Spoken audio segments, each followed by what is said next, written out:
তো এখন কি ওরা আমাকে খুঁজে বের করবে? সে বুঝতে পেরেছে।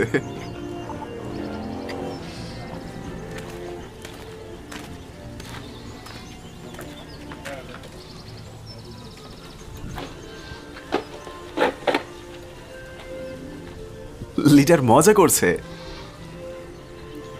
তারা পুরো উপকূলটা নিয়ন্ত্রণ করে।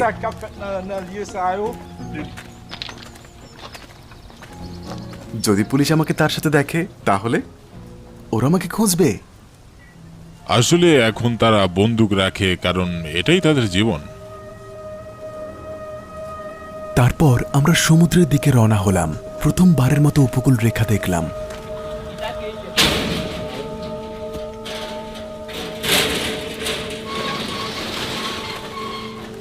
এই সমুদ্র তীরবর্তী ভিলা তাদের নিয়ন্ত্রণে আছে।